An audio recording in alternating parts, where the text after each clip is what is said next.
Rwanda is a small East African country located in the Great Rift Valley. It would have remained relatively unknown if it weren't for the genocide that took place there in spring 1994. With a population of around 11 million, the poverty level is very high. Nearly 65% of the people earn less than $1 a day, and the HIV epidemic has hit them very hard. It is, however, a beautiful country of rolling hills and volcanic mountains populated by small farming communities known as the Land of a Thousand Hills.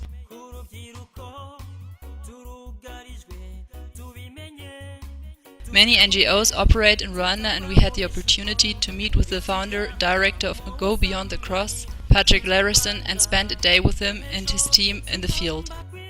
Go Beyond the Cross.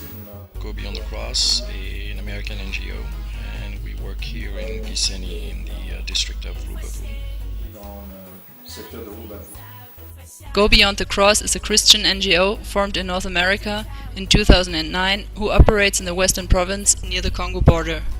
I believe that the reason he is doing this is because he sees how we are suffering and he's a Christian. Christ sent him. Tous les jours, tous les années, Dieu vous verrez. Puisque vous aidez les pauvres et malheureux et les pauvres. God. It's God who sent him. He's his apostle here.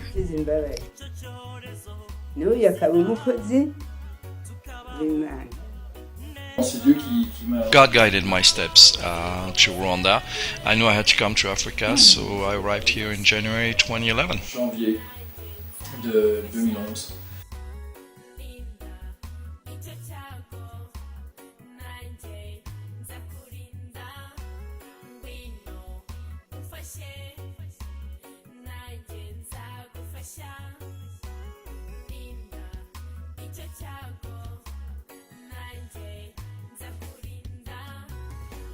Mituweli yatubonye cyane abantu babuze mituweli batishoboye rero ntawe urabona ubuzima bw'inongorabuze nta mirimo tugira ari turiye umujyi harimo n'ubwo burwayi.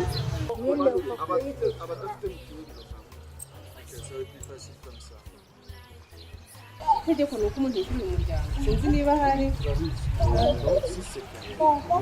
D'acheter toute la famille. Alors, ce qu'il va falloir faire, c'est une liste des noms de chaque famille, avec le nombre de, comme on a fait avant, le nombre de personnes dans chaque famille, pour voir du point de vue financier combien ça va coûter d'acheter des mutuelles.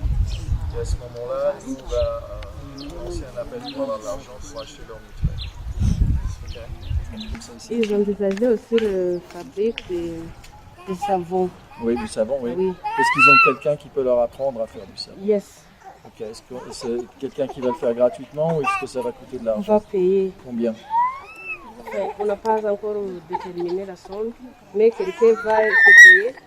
Et comme on n'avait pas de moyens sur place, c'est un projet, c'est quelque chose qu'il faut. Ce qu'il faudrait faire, c'est que voir combien de personnes veulent participer si on a un projet de savon ici. 70 personnes. 70 personnes peuvent participer. Oui. Ok, ce qu'il faut savoir en premier, qui peut leur apprendre à faire le savon? C'est un homme qui travaille, c'est très bien travaillé. nta kazi kumbwira inzara mbese imereye nabi cyane kandi hari n'utundi tubiri kubana bakurikira. On a combien de personnes ici? À peu près 30, 40 personnes? 27 personnes. 27 personnes. Si on achète un sac de farine, comme on a fait l'autre fois, et qu'on donne pour 27 personnes, il faudrait quoi? 2 sacs? Ok, ça nous a coûté combien, 2 sacs? 20 000. Ok. Ubuzima burahenda burahenda nshuti zanjye kandi burya biroroshye biroroshye kuburinda bisaba gusa gukuri kiza impano ruhabwa ukazishyira mu bikorwa mu buzima bwawe bwa buri munsi.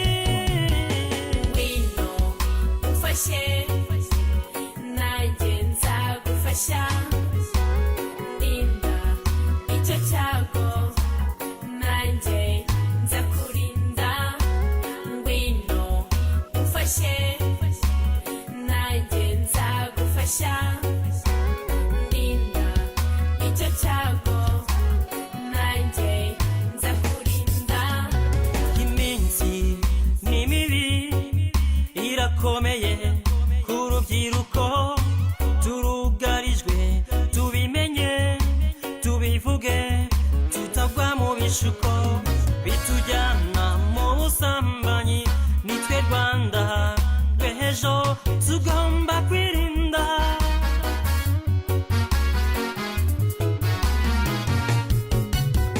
ngwino umfashe nanjye nzagufasha ndinda icyo cyago nanjye nzakurinda ngwino umfashe nanjye nzagufasha ndinda icyo cyago nanjye nzakurinda fasha ngufashe twungurane inama kuko ngewe nawe dushobora kuyirwanya tugakiza iyi si yacu icyo cyorezo sida tukabaho neza mu buzima buzira umuze ngwino umfashe nanjye nzagufasha ndinda icyo cyago nanjye nzakurinda ngwino umfashe nanjye nzagufasha ndinda icyo cyago nanjye nzakurinda ngwino umfashe nanjye nzagufasha ndinda We decided to help the street children in Gisenyi, and we helped a young man named Jack, who is mentally and physically handicapped. So we found him a school, and we wanted to meet his family. So we went to Rukoko where they live, and when we arrived we found a lot of need there. Many sick people, homeless families, people who were starving. People were sick but didn't have insurance. We didn't know what to do. But when Patrick came, many things changed. He bought them insurance and rented homes for the homeless. Hari ikintu cyabaye kigaragara cyane mbese ko mituweli barayibonye abadafite amazu babayeho nabi arabakodeshereza. Oya ngewe nta nibyo nashobora navuga kubera yamfashije byinshi yaramvuje nende gupfa ndi gusamba none ndi kuvuga ubwo se navuga ngo Après ces médicaments,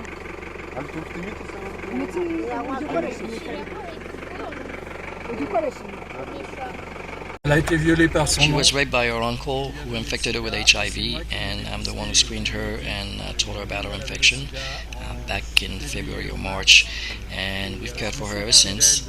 She receives money from the States. She's only 23. Elle a 23 ans.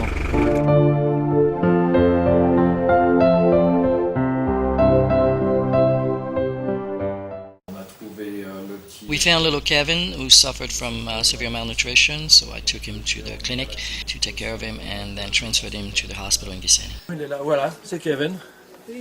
Vite Kevin. Oui, mais ça va mieux. Avant, c'était horrible. Hein. Avant, c'était horrible. Il avait des plaies, mais vraiment partout. Hein. Regarde, ça va beaucoup mieux, ça. Vite, Kevin.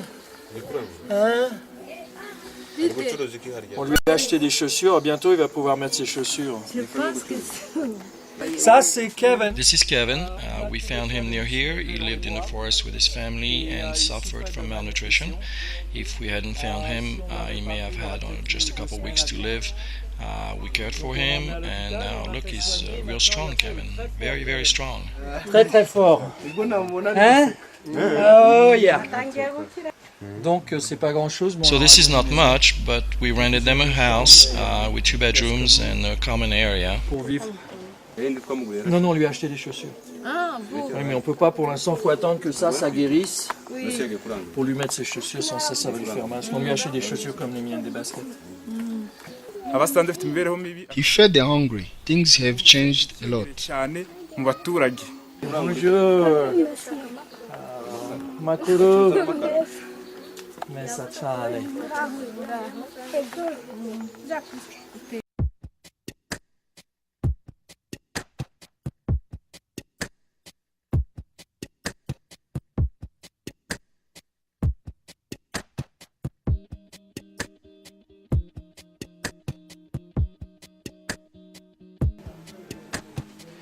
Ok, on va aller te chercher Emilio. On va approcher des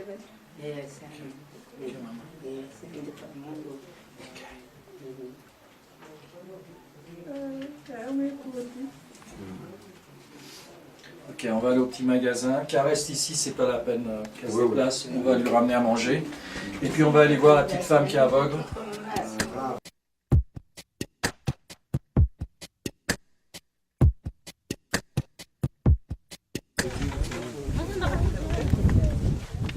Donne-lui 2 Fanta, voilà. 3 kilos de pommes de terre et un gros truc de farine.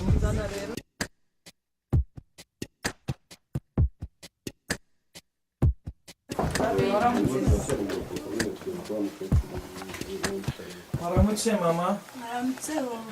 Amakuru. Ni meza. Meza. Nusi ko ngaburira yemwe. Ikindi no musaba niki. I can't ask him for more. He feeds me and that's all I need. Even though I am blind, he sees what I need because I'm ashamed to ask. Ngewe niteganyirize mbabwire ngo mpakiriye. Nkibasaba ko ndashobora gusaba. Les éléments les plus importants. The most important elements from a medical standpoint, we found a lot of sick people, hygiene problems, and also many of them don't have insurance, so they don't receive care. So the first thing we do is take care of them medically. After that, there's the food problem. We meet a lot of people who haven't eaten in several days, and of course homeless people. Des gens qui mangent pas. On a rencontré des gens qui n'avaient pas mangé depuis 4 ou 5 jours. Des gens sans abri, donc...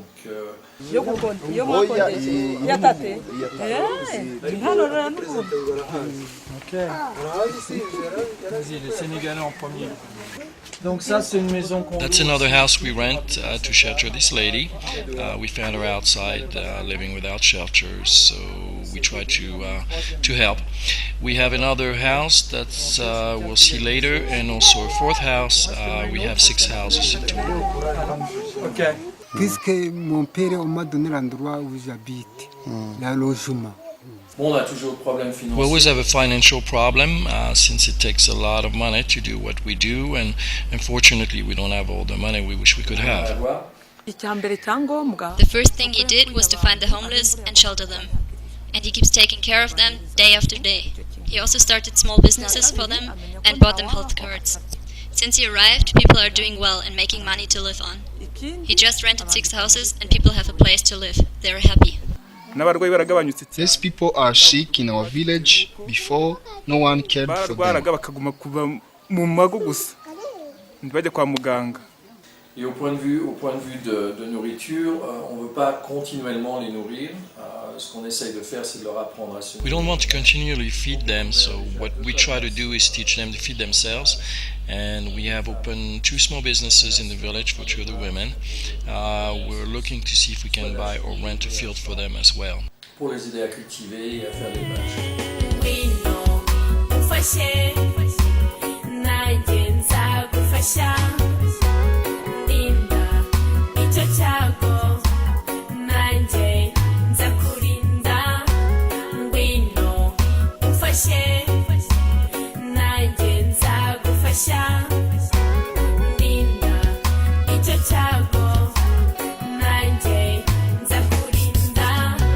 Iminsi ni mibi irakomeye ku rubyiruko turugarijwe tubimenye tubivuge. Yes, we have other ministries that are ongoing right now. The first one would be the Feed the Poor ministry. It takes place at the Giseni Hospital every Thursday, 1 p.m. We feed about 80 plus people. The patients are not being fed at the hospital. They have to fend for themselves. Many of them don't have the means to do it, so we started a soup kitchen about 2 months ago, and we would like to really extend it to twice a week, maybe 3 times a week. Right now it's obviously it's a matter of funding. We could feed 3-4 times as many people, but we're trying. Our patients care ministry, also at the Gisenyi Hospital, cares for the poor, the dying, a lot of children suffering from malnutrition. We lost an 11-month-old child last month who was HIV positive and malnourished. We care for them medically, spiritually. We give them medical assistance financially also, because medication is not provided by the hospital either. It has to be purchased by the patient separately, and in some cases we will stay with them till they expire. That has to be one of the hardest part of our ministry, as we lose patients every month on a regular basis. Our HIV/AIDS education program takes place twice a week. Once a week we do it at the Cultural Center in Gisenyi, and once a week we go out in the bush and visit villages and remote areas to educate and screen people. We believe that education is the forefront of what we do in this ministry. Also, we've been screening with, I believe we screened over 4,000 people in the last 4 months, trying to put a dent in the HIV epidemic that's taking place here, especially with the younger people.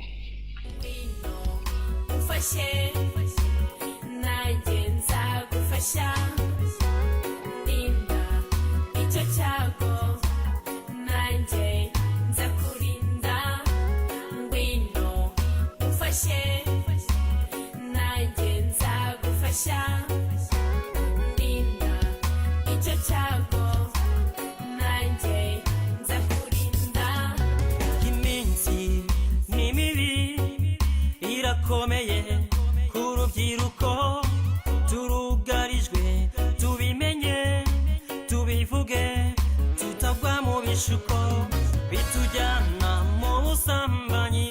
Nitwe Rwanda rw'ejo tugomba kwirinda.